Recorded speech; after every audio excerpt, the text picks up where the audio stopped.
مزراوي غادي يلعب ضد سي ابراهيم، واحد فيهم غيكون في الفينال، هذا سي سيور.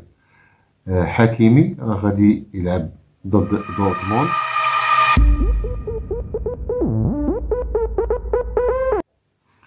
سلام الله عليكم إخواننا. لأول مرة في التاريخ كنشاهدوا 3 لاعبين مغاربة في نصف نهائي تشامبيونز ليغ الأوروبي. أولا حكيمي مع باريس سان جيرمان، ومزراوي مع بايرن ميونخ، وإبراهيم عبد القادر دياز مع ريال مدريد. وكان بالإمكان يكون الرابع هو الجباري مع أتلتيكو مدريد، لأنه تعطى فرصة بدا سيميوني تيدخلو مرة. على أيين 3 اللاعبين في نصف النهائي. المباراة ديال الباير ما شاهدتهاش باش ما نكونش نتكلم على واحد الحاجة اللي ما شاهدتهاش. باريس سان جيرمان، لويس إنريكي تفوق على كزافي. لويس إنريكي تفوق على كزافي. وفي مباراة ريال مدريد والسيتي، أنشيلوتي تفوق على غوارديولا. هذا الكلام قد لا يقتنع به البعض، يقول لك البارسا وما كانش هذاك الكارطون روج ما غاديش يديروا، ما غيوصلوش حكا الحكام. هادي البارسا كانت ضعيفة من النهج التكتيكي وتسيير المباراة، التدبير. باريس سان جيرمان أصلحت الأخطاء السابقة واستغلت، راه الورقة الحمراء أو الطرد راه كاين في اللعبة، استغلت، أحسنت استغلال هذا الطرد. راه كاين المدرب اللي ما يعرفش يحسن استغلاله، وكاين اللاعبين اللي ما يعرفوش. أحسنوا استغلال هذا الطرد وتفوقوا عليهم، لأن كنعرفوا الآن حاليا البارسا دفاعيا ضعيفة، وسط الميدان الدفاعي عندها ضعيف، الأجنحة عندها جهة قوية وجهة ضعيفة. يعني البارسا وحتى لاعبين كانوا صاعدين ووقفت المسيرة ديالهم شي شوية، ولكن الأهم من هذا الشيء والمهم هو المدرب. المثال عكس هذا المثال هو ريال مدريد. ريال مدريد كنعرفوا المدرب أنشيلوتي ما عمرو كيقول لشي فرقة جيبوا لي اللعابة بحال غوارديولا ولا بحال مورينيو، جيبوا لي هذا جيبوا لي هذا، لا، كيعتمد على اللاعبين اللي عنده. شوف شكون عنده، ناتشو كان اعتزل ورجع، كارفاخال كان تا هو بدا تيمشي في حالاتو، كروس هو كان السنة اللي فاتت كنا تنقولوا صافي راه انتهى. مودريتش تيستغلو في 10 دقائق أو 20 أو على حساب المباريات، 39 سنة، وما تيطلبش ليهم يجيبوا ليه اللاعبين ويجيبوا ليه، هو كيسير المباريات. بحال المباراة ديال اليوم هو سيرها. بعض الناس تيقولوا كنت نتناقش معاهم تيقول لك لا حق الحظ، ماشي الحظ، كان هناك تنظيم دفاعي ساعدوا في ذلك الهدف الأول اللي سجلوا، وكان هناك تنظيم دفاعي. هذا التنظيم الدفاعي قد يصيب وقد يخيب. يعني هذه تشبه المباراة ديال المغرب مع إسبانيا في كأس العالم. ريال مدريد سجلت الهدف، نظمت دفاعيا، لأن فنيا اللاعبين ديال السيتي أقوى من اللاعبين ديال ريال مدريد، وبدنيا كذلك. لكن التدبير ديال المدرب كان أقوى، لأنني أعتبر أنشيلوتي أستاذ، أعتبره رقم واحد. على فكرة باش يفهموا الناس، أنا ماشي من هذوك اللي كنقولوا لهم حنا بالدارجة العصارة ديال الريال، أنا ريالي أنا بارساوي، لا. ما عنديش مع هاد القضية. أنا الكرة كنتفرجوا في الكرة باش نستافدوا، لأن ملي كتكون انت تابع واحد الفريق تنشجعوهم، ما كاين حتى مشكل، الله يعاونهم. ملي تكون تابع واحد الفريق ما كتفرجش مزيان. بحال دابا الماتشات ديال المنتخب، هذاك الحب ديالي للمنتخب، هذا اشياء كثيره ما تنلاحظهاش في المباراه. ملي كنعاود المباراه عاد ولكن ملي كنشاهد الان غوارديولا دائما كلشي تيقولوا عليه الفيلسوف الفنان، هذه انا دائما كنت اقول غوارديولا لا خطاوه اللاعبين تيمشي لاي فريق. راه كنتذكروا ملي كان في برشلونه كان محظوظ انهم صعدوا ليه دوك اللاعبين، جيل واحد مشى معاه، من تما مشى لبايرن ميونخ. بايرن ميونخ النجوم وحتى النجوم اللي تزادوا، وما خداش معاهم تشامبيونز ليغ لان البايرن كان دائما عام على عام كدير البطوله. ملي مشى للسيتي كنتذكروا العدد الهائل من اللاعبين الدوليين في منتخباتهم عالميين جابهم. السنه اللي من بعد منها جاب لاعبين اخرين. هو تيجيب اللاعبين بطبيعه الحال، الا جبتي عدد لاعبين مستوى عالي كترسم ليه النهج التكتيكي كيجي ساهل انه يطبقه. ولكن ملي كتجي الفريق بحال انشيلوتي مثلا، وكتجي الفريق تتقول لهم ودي خلوا لي غير اللاعبين ديالي انا غادي نسلك الامور، الا اذا جابوه هما بحال دابا مبابي اللي كيديروا كيجيبوه لاسباب اشهاريه وتجاريه وديك النجوميه اللي تيقلبوا عليها.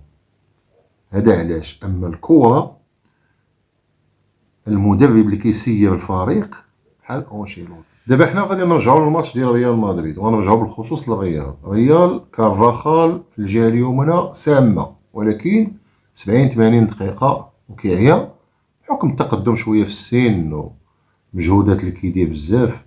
روديغير نيميرو واحد هو المخير، هو اللي كان في المستوى العالي اليوم، وناتشو كيسلك الامور ديالو على حساب لاج ديالو، على حساب تيسلك لو ريتم ديالو، تيخرج الماتش ديالو.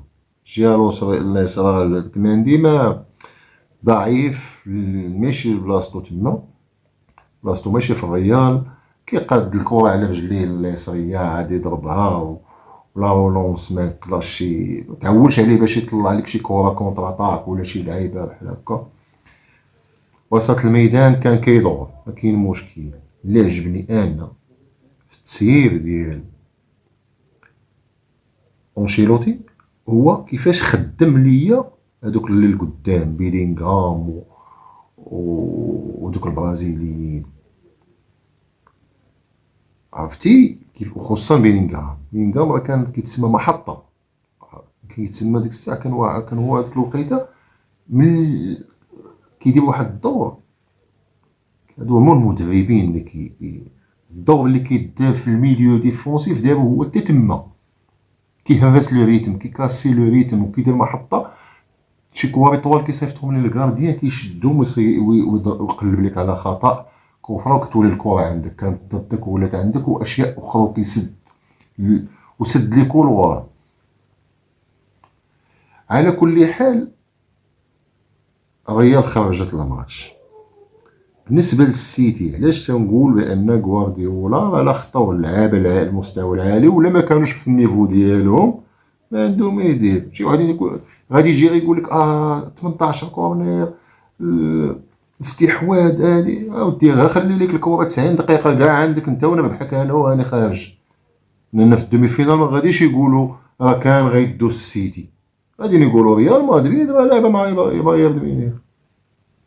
لهذا ما سيرش هو الماتش ديالو، ما عرفش يسير. من حسن حظه انهم ما شدوش الرياليين، ما شدوش ليه دي بروين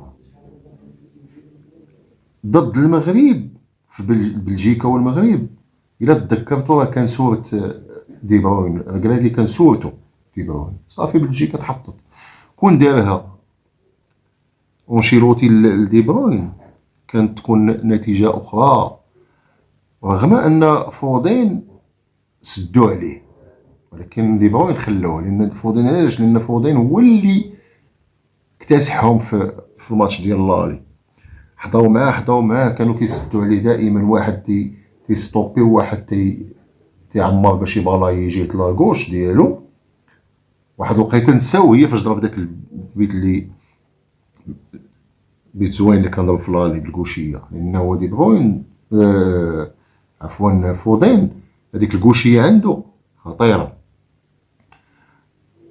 حنا نرجعوا لدي بروين. دي بروين الا لاحظتوا واحد الملاحظه، كان تيقلب ادوات اغوش تيعطي تيقلب. هما دائما كتلقى هذوك الصفوف خط وخط ومداكسين في بعضياتهم، دائما كيجي هذه اللي خص المغاربه يعرفوها كيفاش تدافع.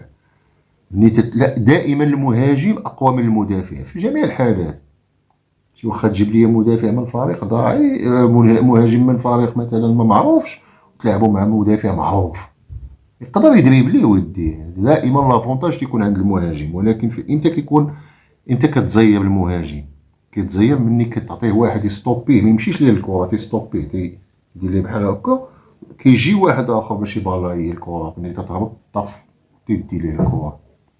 كنعقلوا على المدربين من زمان تيقول لك انت غير ستوبي سيدي، ما تجيبش ليه الكره، انت ستوبي، تيقول لي انت تجي من وراه في التدريبات وداك الشيء. المهم على كل حال حنا غنرجعوا للاساس ديالنا، والموضوع ديالنا هما المغاربه. مزراوي غادي يلعب ضد سي ابراهيم، واحد فيهم غيكون في الفينال، هذا سي سيور.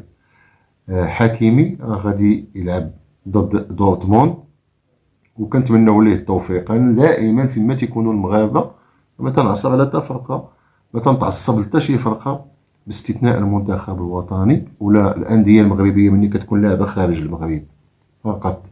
اما اوروبا كنتمتع وكنستافد، بحال دابا الطريقه اللي لعب بها انشيلوتي خديت منها بزاف ديال الفوائد.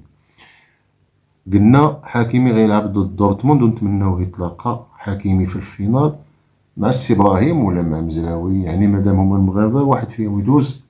والمهم ان الكاس يديوه المغاربه، الناس سبق لهم خداوه. وحتى في الاحصائيات ديال اخواننا العرب ما كيحطوش الاحصائيات هي هذيك.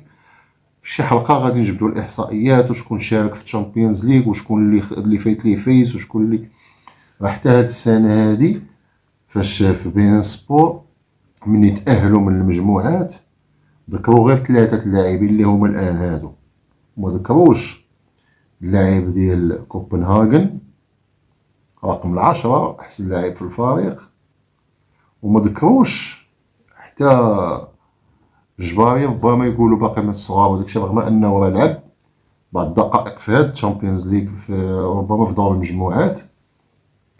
والاحصائيات القديمه ما تعرفوهاش مزيان، تيقولوا شي حاجه، ولكن راه لاعبين دازوا في الشامبيونز ليغ مغاربه عده مرات. وهاد السنه حنا عندنا 3 في الدومي فينال، بالتوفيق لهم ان شاء الله، والى اللقاء.